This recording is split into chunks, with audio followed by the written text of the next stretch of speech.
Assalamualaikum warahmatullahi wabarakatuh. Hello everyone, how are you today? I hope everything is good. Today, we are going to learn about polymers. So, let's get straight to the materials. Polymers are macromolecules composed of monomers that combine through polymerization. Their physical and mechanical properties make them widely used in various industries. One of the main properties of polymer is elasticity, which is their ability to stretch and return to their original shape. Natural rubber and silicone have high elasticity, while more cross-linking can reduce it. Heat resistance is also important in the use of polymers. Thermoplastic polymers such as polyethylene and polypropylene soften when heated and can be remolded, while thermoset polymers such as bakelitous and epoxy are permanently cross-linked and cannot be remolded. Some high heat resistant polymers such as PPS and PPFE are used in industries that require extreme temperature resistant materials. In terms of mechanical stretch, polymers have varying resistance to tensile, compressive, and shear forces. Kevlar has high tensile resistance and is therefore used in bulletproof vests, while silicone is more flexible and sustainable for medical application and electronical. With these properties, polymers are versatile materials in a variety of fields, including textile, automotive, and medical devices. Polymer step based on polymerization reaction can be divided into two polymers, addition and condensation. Addition polymers are formed without producing byproducts, and condensation polymers are formed with the release of byproducts such as water. The figure shows the mechanism of addition polymerization from ethane to polyethylene. The process begins with the molecular breakdown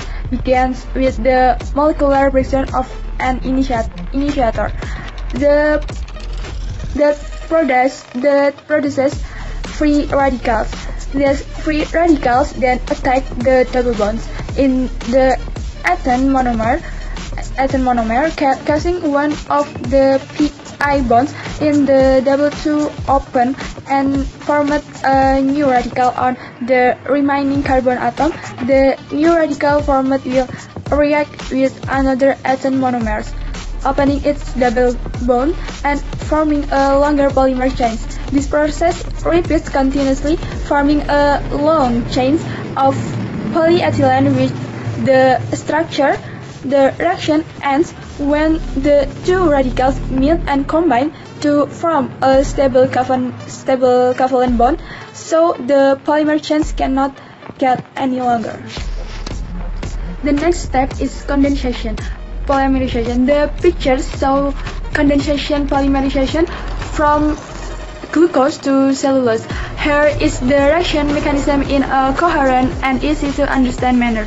Each glucose molecule has a hydroxyl group that will be involved in the condensation reaction.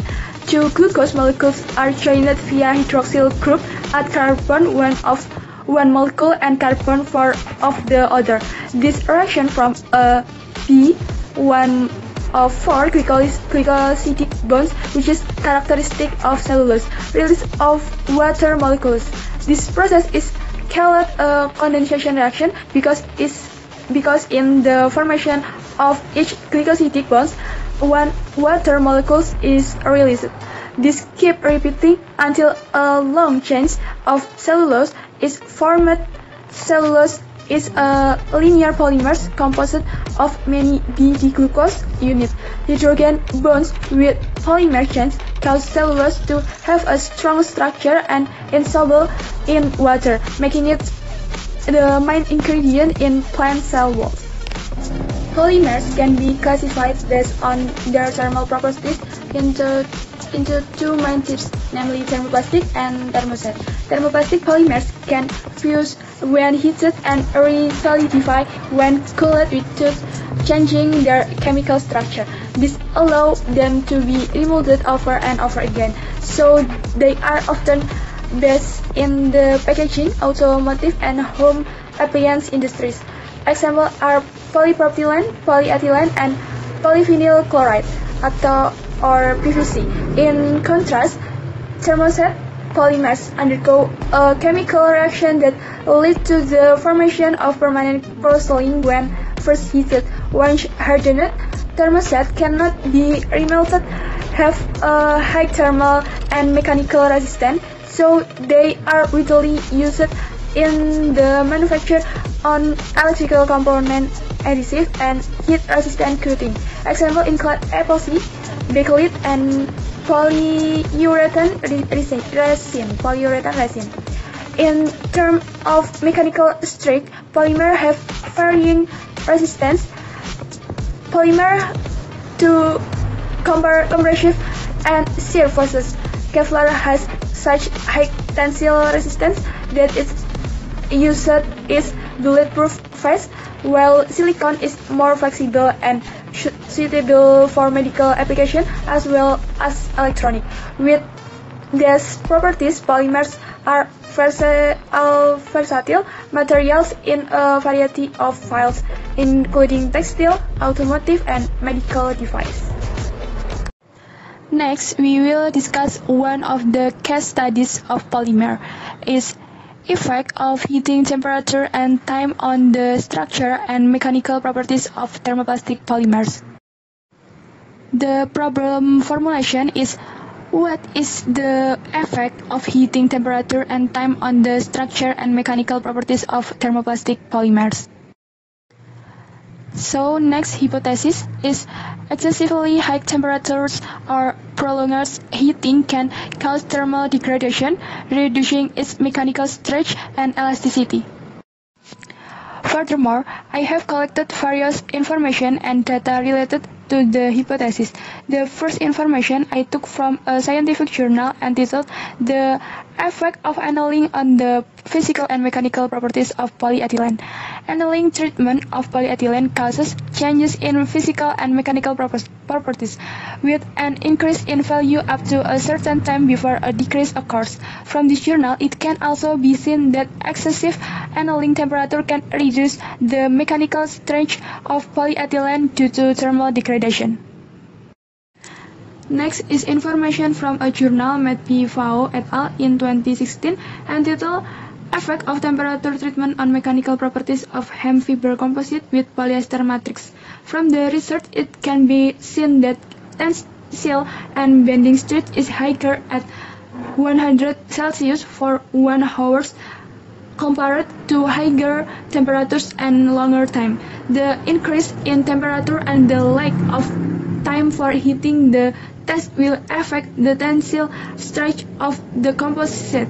From the result of the composite test obtained at a temperature of 100 Celsius at a heating time of 1 hour has the higher tensile strength of 123.009 MPa, while the lowest at the temperature of 1000 Celsius for 3 hours is 54.6510 MPa. Furthermore, a journal from Gunawan 2006 with the title "Effect of Quenching on the Degree of Crystallinity and Mechanical Properties of Polyethylene." From this journal, it can be seen that the heating temperature affects the degree of crystallinity of polyethylene, which is directly related to its mechanical properties. Higher temperatures increase crystallinity but can make the material more brittle. Finally, the study of Suyatama and Taki discusses the effect of heating time and plasticizer on polymer film characteristics. The results showed that heating for 30 minutes produces produced the best film quality, while longer heating times actually decreased the quality of the material. In addition, plasticizer have different effect on the mechanical properties of polymers, which requires further analysis in different types of materials.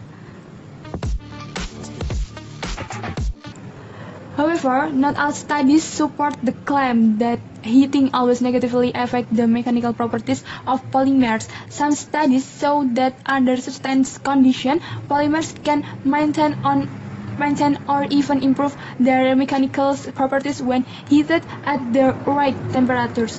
Basri found that polyurethane or PU workpieces tested at 50 Celsius and 100 Celsius did not fracture, indicating that at certain temperature ranges, plastic materials can maintain or even increase their elasticity. In addition, McBlue workpiece actually showed better elasticity properties at 50 Celsius and 100 Celsius than at room temperatures 27 Celsius.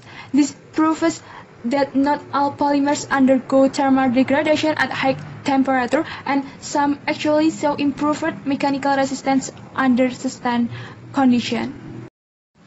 Based on information from various scientific journals in the table, it can be concluded that temperature treatment and heating time have a significant effect on the physical and mechanical properties of polymers. The first journal by Siakian discusses the effect of annealing on polyethylene, which causes changes in physical and mechanical properties. Initially, an increase in mechanical property value occurs, but after a certain time, a deterioration of the material occurs. This indicates that the duration of the annealing treatment plays an important role in determining the resistance of polyethylene to various temperatures. Furthermore, research by FAO highlighted the effect of temperature of the mechanical stretch of hemp fiber composite and in a polyester matrix. The result showed that the tensile and bending strength increased at a high temperature, 1000 Celsius, with a heating time of 1 hour, compared to a higher temperature with a longer duration. This suggests that 3 is an optimum temperature limit at which the polymer still maintains its mechanical properties before degrading. Meanwhile, Gunawan research examined how heating temperature affects the crystallinity of polyethylene. This crystallinity has a close relationship with the tensile strength of the materials, indicating that the higher the crystallinity, the better the mechanical properties. Therefore, in polymer processing, controlling crystallinity is an important aspect in maintaining product quality. So here I have prepared some questions related to the presentation of polymer material earlier. So you can immediately answer the question. You can write it down on paper, then match it with the answer that appear.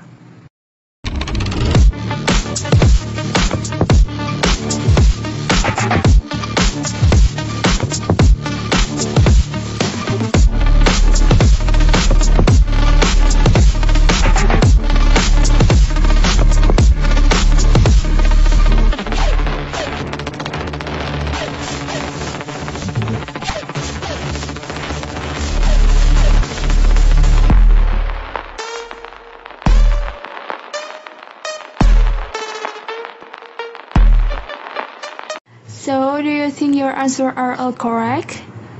For those who are still wrong, study again. For those who are correct, increase their learning. Hopefully, what I convey is useful. I close. Wassalamualaikum warahmatullahi wabarakatuh. See you in the next session.